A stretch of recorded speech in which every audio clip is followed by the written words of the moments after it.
நீங்கள் ஒரு நாளைக்கு எவ்வளோ நேரம் சோஷியல் மீடியா யூஸ் பண்ணுறீங்க? ஆக்சுவலாக இந்த கேள்வியை நம்ம மாற்றி கேட்கணும். ஒரு நாளைக்கு சோஷியல் மீடியா உங்களை எவ்வளோ நேரம் யூஸ் பண்ணுது? ஆமாம், நம்ம சோஷியல் மீடியாவை யூஸ் பண்ணுறதில்ல, சோஷியல் மீடியா தான் நம்மளை யூஸ் பண்ணிக்கிட்டு இருக்குது.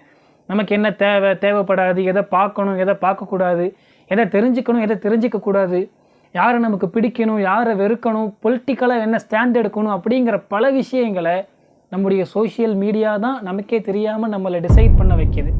இன்னொன்று தெரியுமா, இந்தியாவில் ஆவரேஜாக ஒரு டீனேஜர் பையனும் பொண்ணும் ஒரு நாளைக்கு 6 மணி நேரத்திலிருந்து 8 மணி நேரம் வரைக்கும் மொபைல் ஃபோன் யூஸ் பண்ணுறாங்க, சோஷியல் மீடியாவில் டைம் ஸ்பெண்ட் பண்ணுறாங்க.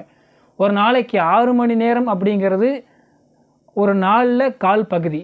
60 வயசு வரைக்கும் இதே நிலையில் வாழ்வாங்க அப்படின்னா மேத்தமெட்டிக்கலி 15 வருஷம் அவங்க மொபைல் ஃபோன் யூஸ் பண்ணி தங்களுடைய வாழ்நாளை ஸ்பெண்ட் பண்ணியிருப்பாங்க. இதை கேட்கும்போது கொஞ்சம் ஷாக்கிங்காக இருக்கலாம். ஆனால் இதை விட இன்னும் ஷாக்கிங்கான பல விஷயங்களை தான் இந்த சோஷியல் டைலமா சீரீஸில் நம்ம பார்க்க போகிறோம். வாங்க பார்க்கலாம்.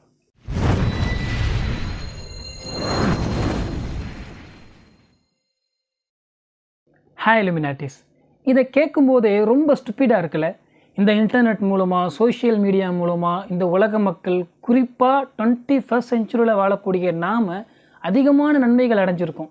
ஒருத்தருக்கு ஹார்ட் தேவைப்படுது அப்படின்னா உடனே கிடைக்குது, ஒருத்தருக்கு பிளட்டு தேவைப்படுதுன்னா உடனே கிடைக்குது, பிரிஞ்சு போன பல குடும்பங்கள் ஒன்று சேருது, பல மைல்களுக்கு அப்பால் ஒருத்தர் இருந்தால் கூட தன்னுடைய குடும்பத்தை நேரில் பார்த்து பேசக்கூடிய அளவுக்கான ஒரு ஃபீலை, முகத்தை பார்த்து பேசக்கூடிய அளவுக்கு நம்ம இன்றைக்கி கொண்டு வந்திருக்கோம். இந்த மாதிரி பல அட்வான்டேஜஸ் சோஷியல் மீடியா மூலமாக, இன்டர்நெட் மூலமாக நமக்கு கிடச்சிருக்கு. எத்தனையோ விஷயங்களை தெரிஞ்சிக்க முடியுது, எத்தனையோ கஷ்டமான விஷயங்களை சிம்பிளிஃபை பண்ணி புரிஞ்சிக்க முடியுது. கல்வியிலிருந்து, மருத்துவத்திலிருந்து பல விஷயங்கள் சொல்லிக்கிட்டே போகலாம். இப்படி இருக்கும்போது சோஷியல் மீடியா ரொம்ப டேஞ்சர் அப்படின்னு சொல்கிறது ஒரு பூமர்த்தனமான விஷயமாக நமக்கு தெரியலாம். ஆனால் நம்ம அடைஞ்ச எல்லா நன்மைகளுமே one side of the coin மட்டும்தான். ஆமாம், இந்த சோஷியல் மீடியா, இன்டர்நெட் அப்படிங்கிற காயினுக்கு நம்ம பார்க்காத இன்னொரு பக்கமும் இருக்குது. அது கருப்பு பக்கமாகவும் இருக்குது. என்னைக்காச்சும் நீங்கள் யோசித்து பார்த்துருக்கீங்களா? 10 நிமிஷம், 1/4 மணி நேரம் ஃப்ரீ டைம் கிடைக்கும் போது மொபைல் யூஸ் பண்ணலாம் அப்படின்னு எடுத்துகிட்டு நமக்கே தெரியாமல் 1/2 மணி நேரம், 3/4 மணி நேரம், 1 மணி நேரம் ஸ்பெண்ட் பண்ணியிருப்போம். சில நேரம் நமக்கே நினச்ச நேரத்தை விட கூட யூஸ் பண்ணுறோம் தெரிஞ்சாலும் கூட அந்த சோஷியல் மீடியாவிலேருந்து வெளியே வர முடியாமல் அதுக்குள்ளேயே லூப் ஆகிட்டு இருந்திருப்போம். வாட்ஸ்அப்லேருந்து வெளியே வந்தால் இன்ஸ்டாகிராம்குள்ளே போவோம், இன்ஸ்டாகிராம்லேருந்து வெளியே வந்தால் ட்விட்டருக்குள்ளே போவோம், ட்விட்டர்லேருந்து வெளியே வந்தால் மறுபடியும் வாட்ஸ்அப்புக்குள்ளே போவோம், ஃபேஸ்புக்கில் போவோம். இப்படி ஒரே விஷயத்தில் லூப் ஆகிட்டே இருப்போம். நம்ம டைம் அதிகமாக கன்சியூம் பண்ணுறோம் அப்படின்னு தெரிஞ்சாலும் கூட இதுலேருந்து வெளியே வர முடியாமல் போணுச்சு. அதுக்கான காரணம் என்ன? இன்னொரு விஷயத்தை யோசிச்சு பாருங்கள். நம்ம இந்த சோஷியல் மீடியா அக்கௌண்ட்ஸை யூஸ் பண்ணுறோம், அதன் மூலமாக நம்ம பயனடைகிறத நம்ம நம்புகிறோம். நாம் அதன் மூலமாக பயனடைகிறோம் அப்படின்னா அந்த சோஷியல் மீடியா அக்கௌண்ட்ஸை க்ரியேட் பண்ணவங்க, அதனுடைய லீடர்ஸ், அதனுடைய ஓனர்ஸ் எதன் மூலமாக பயனடைகிறாங்க? நம்ம நினைக்கலாம், நம்ம சோஷியல் மீடியாவில் அதிக டேட்டா கன்சியூம் பண்ணுறோம், அதிக விஷயத்தை எடுக்கிறோம், ஸோ நாம் தான் அந்த சோஷியல் மீடியா ஆப்ஸுடைய ஓனர்ஸுக்கு கஸ்டமர்ஸ் அப்படின்னு நம்ம நினைக்கலாம். ஆனால் உண்மையிலேயே அந்த ஆப் ஓனர்ஸுடைய கஸ்டமர்ஸ் நம்ம கிடையாது. அவங்களுடைய கஸ்டமர்ஸ் யாருன்னா பெரிய பெரிய முதலாளிகள். அவங்களுடைய விளம்பரங்கள் கொடுக்கறது தான் இவங்களுடைய இன்கமாக இருக்குது. So we are not the customers. அப்போ நம்ம யார் அப்படிங்கிற இன்னொரு கேள்வி கூட வரும். இதுக்கு பதிலாக இங்கிலீஷில் ஒரு அழகான சேயிங் ஒன்று இருக்குது. If you are not paying for the product then you are the product. உங்களுக்கு ஒரு பொருள் இலவசமாக கிடைக்கிது அப்படின்னா விற்கப்பட்டது அந்த பொருள் கிடையாது, நீங்கள் தான். உண்மையிலே நம்மளை அறியாமல் நாம் பல நேரங்களில் சோஷியல் மீடியா அக்கௌண்ட்ஸால் விளம்பரங்களுக்காக விற்கப்படுறோம் அப்படிங்கிறது தான் உண்மை.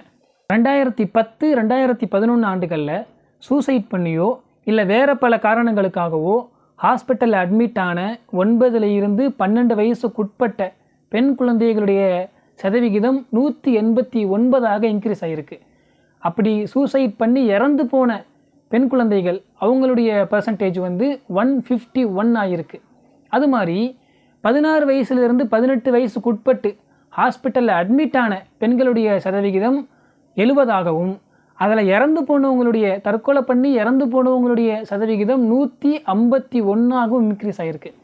இந்த டேட்டா ஏன் சொல்கிறேன் அப்படின்னா, இந்த காலகட்டங்களில் தான் சோஷியல் மீடியா அண்ட் இன்டர்நெட் பெரிய அளவில் அமெரிக்காவில் பூமாக ஆரம்பிச்சுது.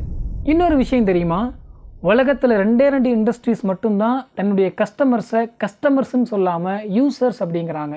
ஒன்று ட்ரக் இண்டஸ்ட்ரி, இன்னொன்று சாஃப்ட்வேர் இண்டஸ்ட்ரி. நம்ம எல்லாருக்குமே தெரிஞ்ச கசப்பான ஒரு உண்மை. ஒரு ஆல்கஹாலை கன்சியூம் பண்ணணுன்னா கூட ஒரு ஏஜ் லிமிட் நம்ம செட் பண்ணி வச்சுருக்கோம். ஆனால் ஒரு சாஃப்ட்வேரையோ ஒரு அப்ளிகேஷனோ அதில் வர விஷயங்களையோ கன்சியூம் பண்ணணும் தெரிஞ்சுக்கணும் அப்படின்னா அதற்கான எந்த ஏஜ் லிமிட்டும் ஸ்ட்ரிக்டாக செட் செய்யப்படலை, ஸ்ட்ரிக்டாக பயன்பாட்டுக்கு வரலை. நாமளும் அதை பெரிய விஷயமாக கேர் பண்ணிக்கிறதும் கிடையாது. இந்த விஷயங்களை எல்லாம் கேட்கும்போது சோஷியல் மீடியா மேலே, இன்டர்நெட் மேலே நம்ம ஒரு பெரிய ப்ளேமை தூக்கி போடுற மாதிரி, அதுவெல்லாம் மொத்தமாக தப்பு, நம்ம எல்லாத்தையும் ஸ்டாப் பண்ணணும் அப்படின்னு சொல்ல வரதான் நீங்கள் யாரும் நினைக்க வேணாம். இது எல்லாத்தையுமே நான் சொல்லலை.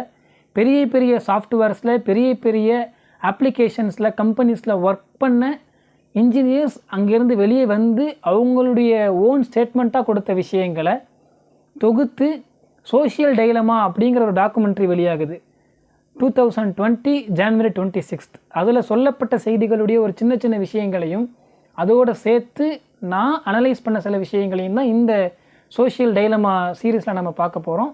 தொடர்ந்து பார்ப்போம். தேங்க்யூ.